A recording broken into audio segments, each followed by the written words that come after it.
officiel et activer la cloche des notifications.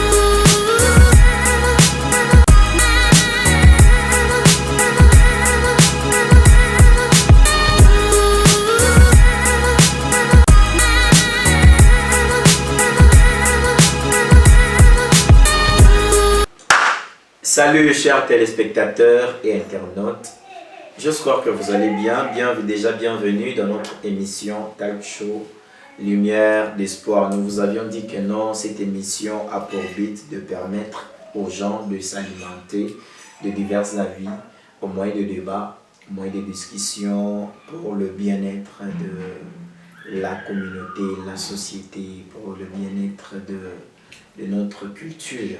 Alors, le thème de ce jour est intitulé La réussite de nos jours. Déjà, thème Oyo, Eza et Belé. Alors, je ne suis pas seul, je suis avec mon invité. Il va se présenter. Avec lui, on va essayer un peu de parler, de décortiquer, de s'argumenter sur les thèmes qui nous a été donnés aujourd'hui. Il va se présenter. Les noms, c'est... Ouais, moi c'est Kevin. Vous êtes déjà informé. Alors, le thème de notre jour est intitulé La réussite de nos jours. Déjà, mademoiselle Belé n'a thème Yaholoba, mais aujourd'hui, tu as eu l'occasion de nous inviter Nabiso, Kevin, comme on l'appelle, pour nous un peu parler, un peu discuter sur ce qui concerne ces sujets. Alors, il va commencer déjà sans plus tarder. Kevin, la réussite de nos jours, ça te dit quoi? Ouais, merci beaucoup frère Manuel pour la parole. Ouais, la réussite de nos jours, les autres ont payé dans 4 ans. Ok. Les autres ont bien malade. Parce que la réussite de l'élo, tout ça, on a bien malade. Parce que la majorité de Batoumi, la réussite de l'élo, voilà, on est côté Mabé. Ok. Dans côté Mabé, on a le jeune garçon comme PD. Jeune fille comme lesbienne, jeune fille comme père moi Nicolo, nous sommes pour nous réussir vie facile. Yo jeune fille comme qui moka moi musika, nous sommes pour nous réussir vie facile. Ninga zui ngapena zwa. Abusani ki ninga na kine côté musika pour zelo kwana. Jeune garçon le pas là ta ketcha bien. Faza na mbali mninga mbali lokaya bimana ya kapso mila aikechi nsoka kapono wele na vie. Ok. Donc par rapport à la réalité, il y a Mikolo, mais est-ce que les Araka, donc est-ce que Najur Alelo réussite et comme c'est le mot qu'on s'est défini, est-ce que les Araka Babilo ils ont facilité mondialélo? Parce que là, ce n'est pas seulement le jeune. Parce qu'il y a aussi des papas qui font le business comme on le dit, il y a showbiz. Il y a aussi des mamans qui sont quelque part. Mais est-ce qu'ils ont un domaine ou bien moyen où moutako réussir dans la vie ou comment? Parce que je ne comprends pas. Bon, en fait, natie ba maman tout est, natie ba papa tout est. Ok. Ce que quand ba maman na ba papa na, ba moi le mba bébé ça va jeune garçon, ba moi peut le mba ça va jeune fille.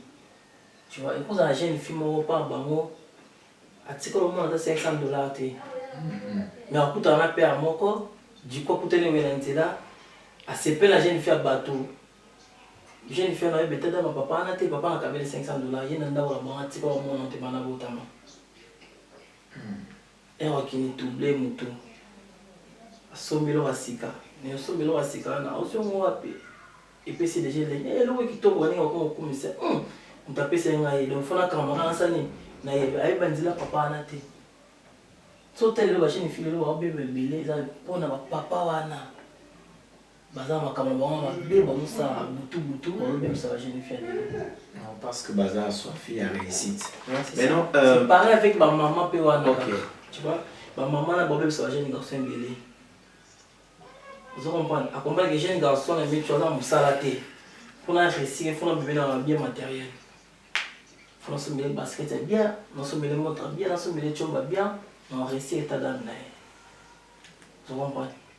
Là, vraiment, je comprends maintenant, c'est parce qu'aussi, bah, définir réussite dans le sens que non, il faut que la nature va bien, ouais. Il faut que la car, ouais. Il faut payer par l'air, il faut donc réussite pour naïe, réussite pour naïe, Monica Alpha, ton immeuble, on a réussir dans la vie, soit mon que non. Il faut on a bas là, par exemple. Parmi les gens qu'on a au lobby, et ça, le lobby, tout au bout dans la vie, tu vois. Mon pas se sentir qu'il y a réussi dans la vie, que ça va, il faut dans la voiture bien, il faut dans le pango, vous comprenez? Il faut dans la moi, c'est bien dans la cour, vous comprenez? Et on te bien en haut, si mon qui la vie, on s'est déjà vu, on s'est déjà fait, tu vois, c'est pas ça. Ce que qu'on a battu, nous sommes mais moi, on a bien, on soit bien, vous comprenez?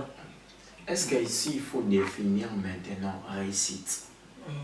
Il faut tout définir en cas de lobby que non, Nathan Lelo, et ça que non, moto, azana pour ça, azala donc, moi si bien à palin, azana moi car, azana moi bon et moi kumba, bien azana moi le on est moi sala donc.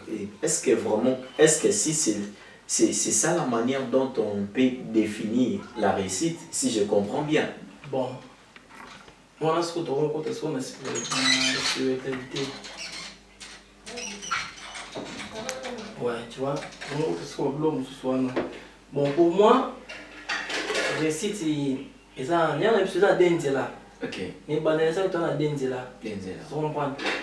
Tu vas tenir dans les lumières.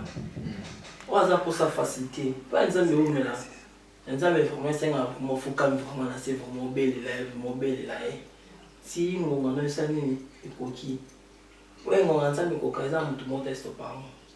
Ce que qu'on a pour sa facilité. Pour y ressentir que mon ngana ba wale osambela ah ozoate mais oyo osambela raté na sentir comme des jours kaka vitesse déjà sous mon esprit limite pour ça ni voilà non mais soit mon esprit dire que nous sommes mazarana yo voilà nanzela naté surtout ce qu'on a 100% soit na communauté la vision na mutuli oyo na rocha lo 80% ba la vie wana ya mabe 20% voilà na makamanzambe voilà na récite na bango vraiment na bonzambe. Dans son à comprendre bien pour nous réussir, il faut l'anzambe comme yolobi. Mais c'est plus mieux, non? Surtout l'anzambe, tu as réussi niani. Surtout l'anzambe pas Satan, tu as réussi que la némo soit ma bé, mais sous cannabis aux alara ma bé. Mais si on a ce qu'on récite mon l'anzambe, au moins l'anzambe n'a pas notre temps, ils allaient le recouvrir paix. Et l'ennemi peut s'en taper. Mais si on a le récite, on a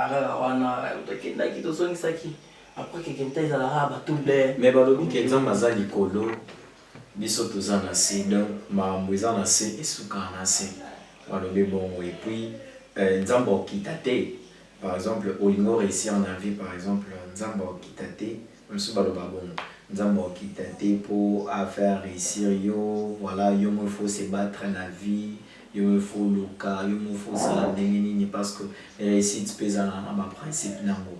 Nzamba pambolaka bato misu balobaka il y a la part de l'homme il y a aussi la part il y a nzambe une part nzambe ezali part pe ya moto ezali maintenant ce qui maintenant pour na moto vraiment parce que le baki na des chemins le baki non nzela mabe mingi nzela mabe na nzela malamu ezali me bato mingi bazwaka nzela mabe alors nzela malamu mpona yo ezali bon tout le baki non nzela malamu so moto le baki non apona nzela malamu qu'est-ce qu'il doit faire? Et l'on y a ça pour maintenir l'anzela parce que moto mususu amso akola ndonge ngazana ba téléspectateurs na biso balanda bazana na balobi que non par exemple moto mususu ananzela mabe donc mususu ava définir réussite vraiment bien té maintenant so par exemple Tony to memaye par exemple na nzela moya bien ndenge lobi il faut asala nini est-ce qu'il faut assembler la kanzambe ou bien une fois bundapé alamuka mwatongo yo mundenge. Bon, nzambe so lelo fukami obonelaka nzambe osunga nzambe osunga osala lelo nzambe osunga ta. Nzambe osunga na oyo osalaka so ebikeli na ntongo nalamukaka akima mbangu mpona asala eloko boye. Yango prier nzambe asani aosunga na eloko oyo osala. Yo sikoyo osenga nzambe asunga nzambe amona asunga na nini? Akita mbongo likolo epu asungi yo non. Ozo comprendre? Faut osala eloko moko ebikeli nzambe ebiki te abeta mutu kuna. Ya prier ça pas sunga. Ozo comprendre? Eloko oyo osala. Na boyi te za baka mosopela ke tapoyaka après quelque temps nzambe basungi pe abungi. Ouais, ni quand on le ballon de moi. Alors, comment on est comme ça, ma casse, mon frère. À bout, c'est qu'un ça, il faut le travail dit pour te risquer la vie. Et bah, tout le monde a une facilité. Tu vois, dans la facilité, il y a aussi dans la vie. C'est un peu ça, mon frère. Bon, parce que tout à l'heure, on oublie qu'il faut travailler. Est-ce que